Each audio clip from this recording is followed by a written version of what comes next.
सुनो रामशरण, बहुत दिन हो गए हैं। भाई, कर्ज की आखिरी तारीख पास में है। साहूकार जी ने अपना कर्ज लेने के लिए हमें भेजा है भाई। आखिर तुम उनका पैसा कब लौटाओगे? भाई, आप लोग कुछ महीने और रुक जाइए, मैं मुनीम जी का सारा कर्ज चुका दूंगा। सुनो रामशरण, ये तुम्हारा हर बार का बहाना है। अब तुम्हें जो भी कहना है साहूकार जी के सामने जाकर कहना। चलो हमारे साथ। ठीक है भाई, तुम लोग चलो, मैं अभी आता हूं। ठीक है रामशरण, साहूकार जी ने 1 बजे तक का समय दिया है। भूलना मत, समय पर आ जाना।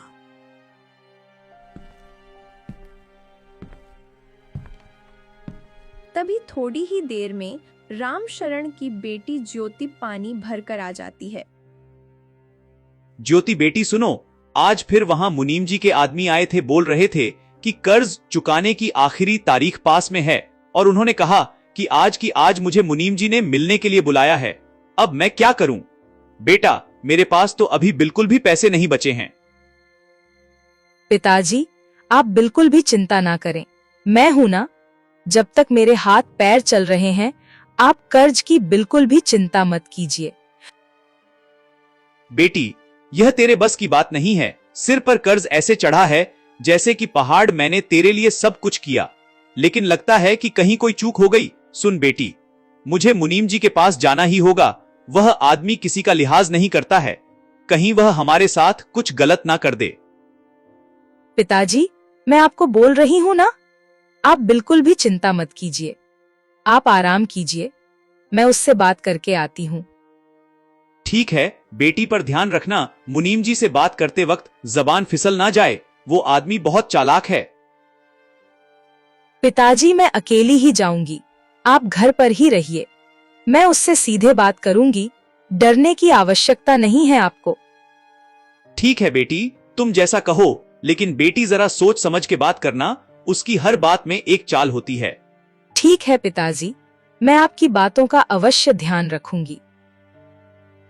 इतना कहकर वो साहूकार के घर के लिए निकल पड़ती है।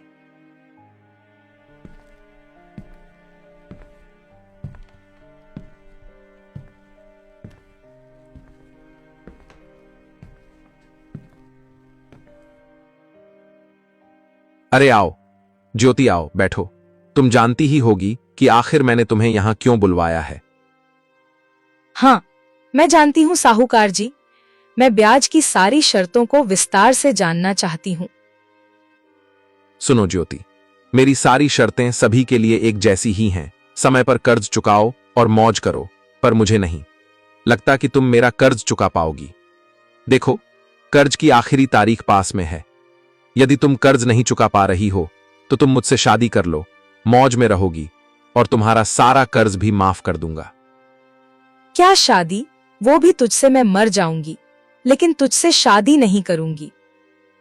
अरे तेरे जैसे निर्दयी इंसान तो मैंने आज तक नहीं देखा, जो लोगों को ऊंचे ब्याज पर कर्ज देकर उनकी सारी जमीनें हड़प लेते हैं। मैं मेहनत करके आपका सारा पैसा चुकाऊंगी, लेकिन तुझसे शादी नहीं करूंगी। तो ठीक है, मैं तुम्हें 1 महीने का टाइम देता हूं, लेकिन याद रखना, यदि 1 महीने के अंदर कर्ज नहीं चुकाया तो अंजाम बहुत बुरा होगा। ठीक है, मैं तुम्हारा सारा पैसा चुका दूंगी। फिर वो गुस्से में वहां से निकालती है और दुखी मन से अपने घर वापस लौटी जाती है। आ गई बेटी, तुम क्या कहा? साहूकार जी ने कोई और मुसीबत तो खड़ी नहीं कर दी? उन्होंने? पिताजी, उसने 1 महीने की समय दी है, लेकिन उसकी नीयत बिल्कुल भी ठीक नहीं लग रही थी। उसने कहा, अगर समय पर कर्ज नहीं चुकाया तो मुझे उससे विवाह करना होगा। क्या ऐसा कहा? उसने नहीं बेटी, मैं उस दुष्ट के साथ तेरा विवाह नहीं कर सकता। वह बहुत दुष्ट और निर्दयी आदमी है। बेटी, हम दिन रात मेहनत करेंगे और उस दुष्ट का कर्ज चुका देंगे। ठीक है पिताजी, आप जैसा कहो, हम खूब मेहनत करेंगे और उस दुष्ट का कर्ज चुका देंगे।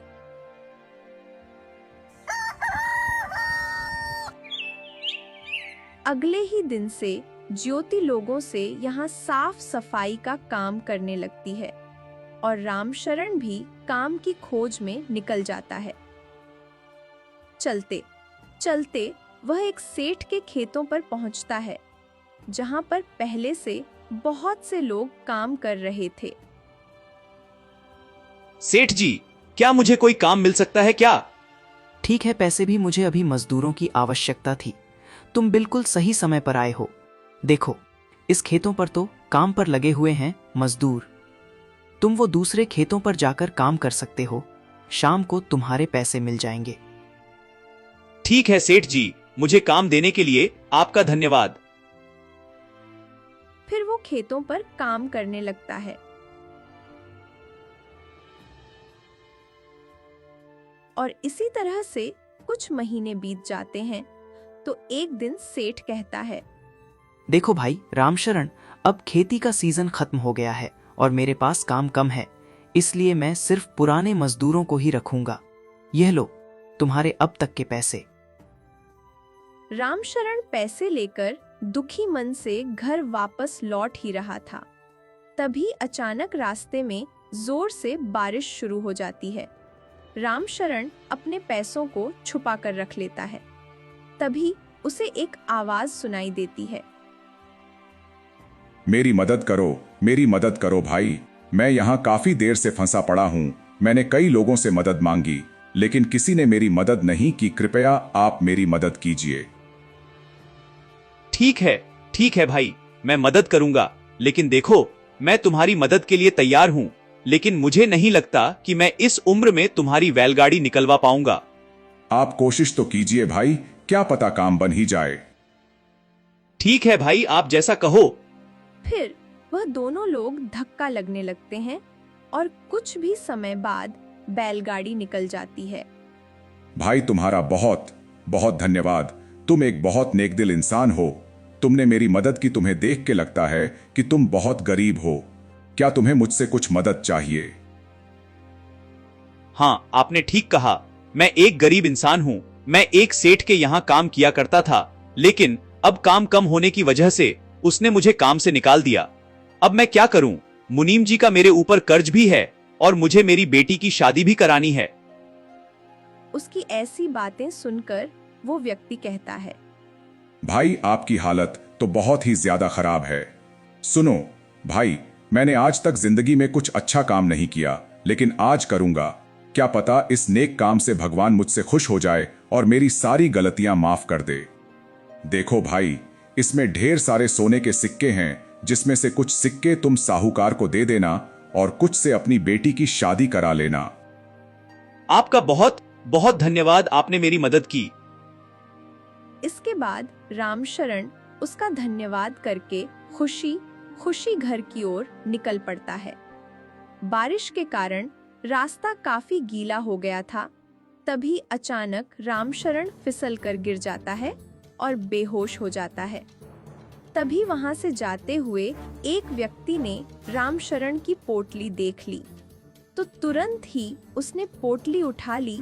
उसे ऐसा करते हुए वहां से जा रहे एक युवक ने देख लिया और वो बोला, वो थैली वहीं रख दो भाई। क्यों रखूं? ये थैली मेरी है। तुम्हें शर्म नहीं आती है? बुजुर्ग व्यक्ति के पैसे चुराते हुए चुपचाप ये थैली वहीं रख दो। अरे काहे परेशान करते हो भाई, थोड़े पैसे तुम रख लेना। नहीं, मुझे किसी बुजुर्ग का कोई पैसा नहीं चाहिए। पैसे वहीं वापस रख दो। नहीं रखूंगा, ये पैसे मेरे हैं। इतने में ही रामशरण को होश आ जाता है, तो वो कहता है, अरे बेटा, मेरी थैली कहाँ है? कहाँ है मेरी थैली? बाबा, आपकी थैली इस चोर के पास है। अरे बेटा, ये थैली मेरी है, इसे मुझे वापस कर दो। अरे बूढ़ू चुप कर, ये थैली मेरी है। अरे भाई, तुम झूठ क्यों बोल रहे हो? तुम्हें शर्म नहीं आती है क्या? मैंने तुम्हें अपनी आंखों से उस थैली को चुराते हुए देखा है। तुम ऐसे नहीं मानोगे। चलो हम इसका निर्णय सरपंच जी से करवाएंगे। फिर वो तीनों गांव के सरपंच जी के पास जाते हैं। क्या हुआ, बताओ क्या समस्या है? सरपंच जी, ये पैसे मेरे हैं और ये लोग मुझसे छीनना चाहते हैं। नहीं सरपंच जी, ये व्यक्ति झूठ बोल रहा है। यह पैसों की पोटली मेरी है। अरे रामशरण, तुम्हारे पास इसका क्या सबूत है कि यह थैली तुम्हारी है? रामशरण अपने साथ हुई सारी बातें बताता है। सरपंच जी, अब आप स्वयं बताइए कि यह थैली इसकी कैसे हुई। हाँ सरपंच जी, मैंने स्वयं इस व्यक्ति को अपनी आंखों से थैली चुराते हुए देखा था। इसके बाद सरपंच जी चोर से चिल्लाते हुए कहते हैं, तुम्हें शर्म नहीं आती किसी गरीब और बूढ़े व्यक्ति के पैसे चुराने में? यह थैली रामशरण को वापस करो और गांव वालों इस चोर को ले जाकर पुलिस स्टेशन में बंद करवा दो। आपका बहुत बहुत धन्यवाद सरपंच जी। तुम्हारा बहुत बहुत धन्यवाद बेटा। अगर आज तुम नहीं होते तो वह चोर मेरी थैली लेकर भाग जाता। बेटा, तुम ईमानदार और नेकदिल व्यक्ति हो। चलो आज मेरे साथ मेरे घर चलो।